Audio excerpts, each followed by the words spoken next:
Hi, I'm Colleen and I have been vegan for about 5 years. And the new year is a time when a lot of people are maybe showing a little curiosity towards veganism, at least in terms of diet. If you've heard of a thing called Veganuary, a lot of people are doing that. Or it's just part of New Year's resolutions to eat healthier or lower your environmental impact. Whatever your reason is, I have a few tips that I'd like to share that have really helped me in the past few years as I have grown into my new lifestyle. What I don't want to get into in this video is all the facts of veganism. If you're interested, you can look into it and do your own research. And one more small disclaimer before I get into this video. Veganism is about a lot more than food, and I practice it in every part of my life as much as I can.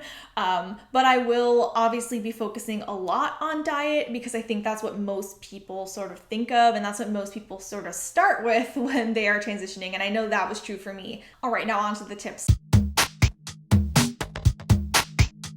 The first tip I have is that you don't need to completely upend your entire life all at once. I always tell people that I eat and wear exactly the same things I did before, just made differently. I eat all of my favorite meals that I've eaten my whole life. I have my few favorite vegan cheeses that I can have pizzas or lasagnas with. I have my favorite meat substitutes, so I can have, fried chicken sandwiches or burgers. And I have all my favorite sauces, so I can make stir fries. So really I eat everything that I used to eat before.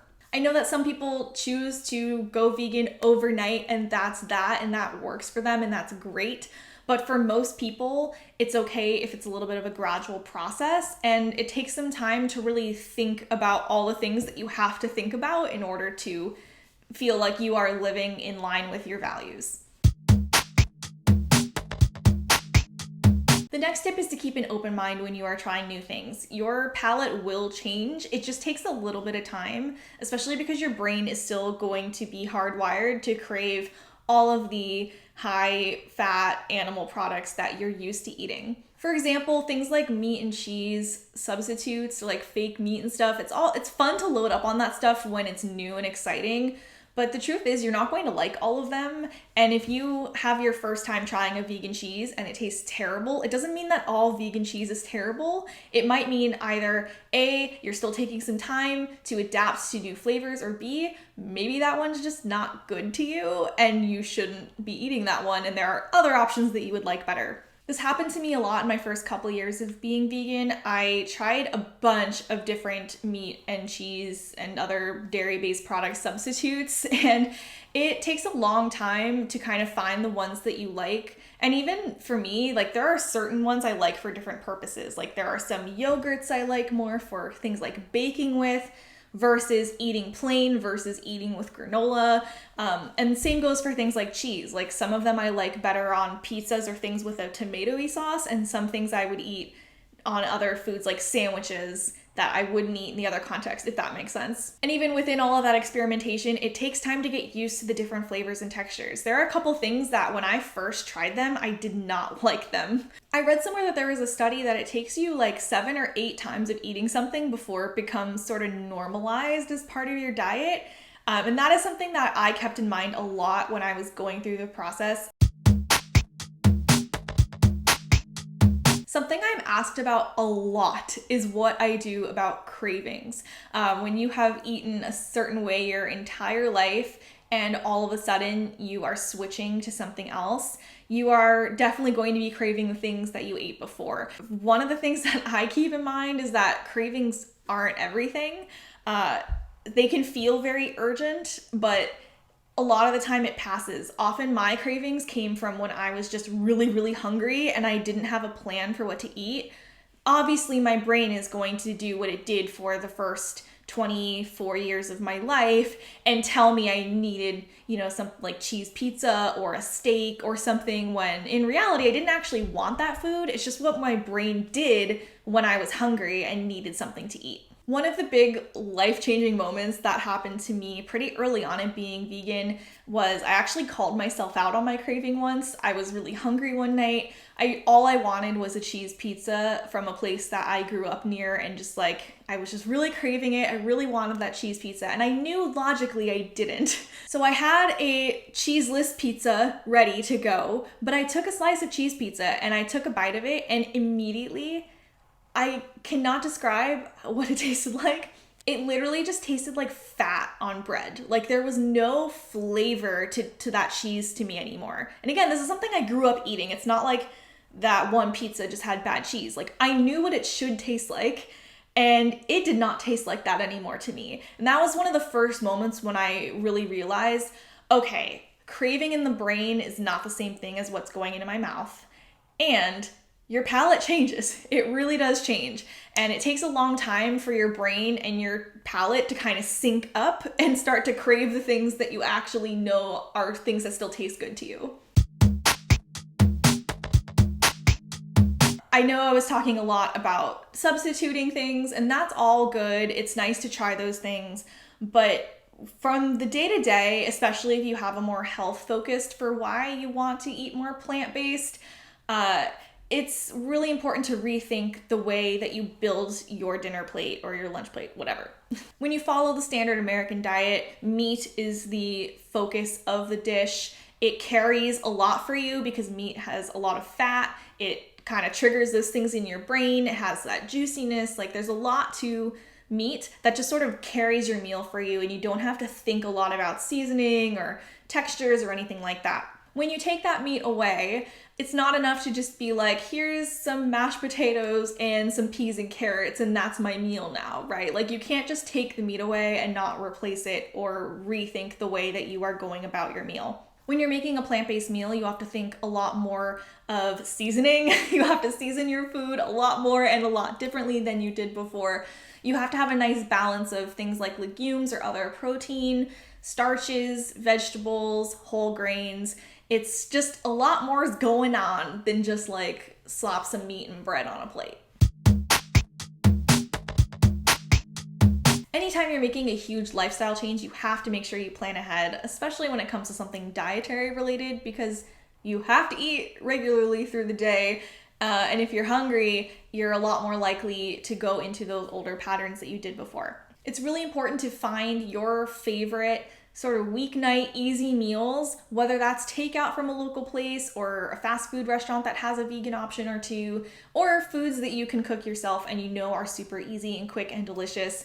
You have to have that sort of core set of things to rotate through, so that even when you don't have a plan super set in place, you at least have that fallback of like, oh right, like that place down the street has a burger I can eat, or I can just grab some frozen vegetables and make a stir fry. I know for me, it has really helped me having some of my favorite meals, and I even keep a Google Doc of my favorite meals where I paste in the recipes, make any adaptations that I want to make with them, and just have that at the ready. So when I'm planning my meals for the week, I can be like, oh right, I haven't had such and such thing in a while. You can easily just look up like, oh, I think I might want to make a pasta dish this week. Like, Google your favorite pasta dish with the word vegan appended to it, and you will find a bunch of different blogs and YouTube channels to teach you how to make that thing vegan. So I would start there. Some of these things don't really have to be based in recipes though. I know for me, a regular in my household is we will just make a big thing of pasta, and we will have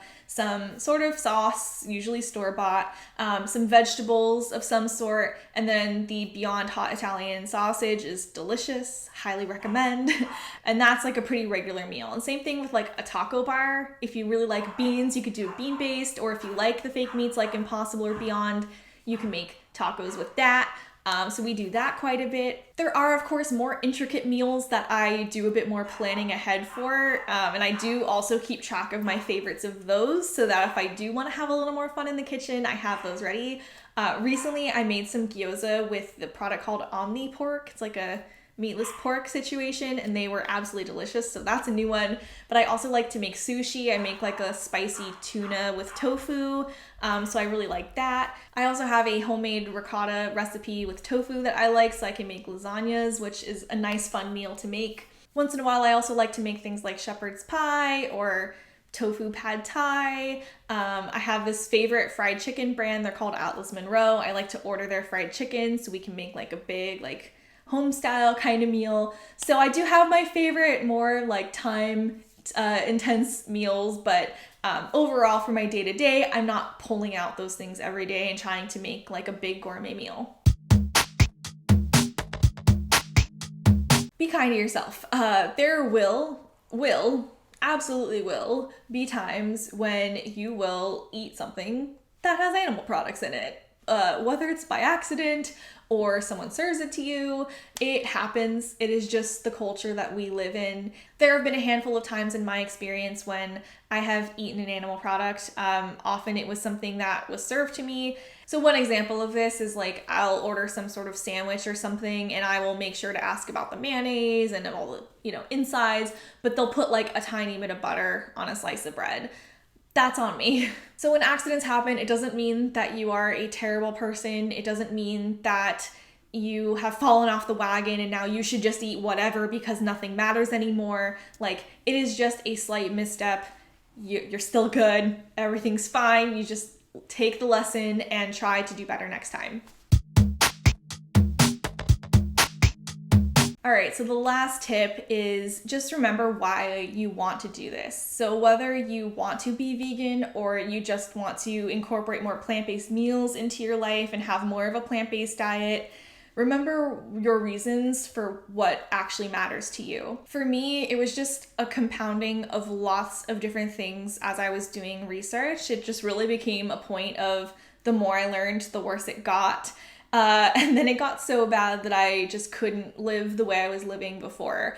And so I started researching into a plant-based diet for health reasons, but I kind of fell into that rabbit hole of the ethical reasoning and the environmental concerns.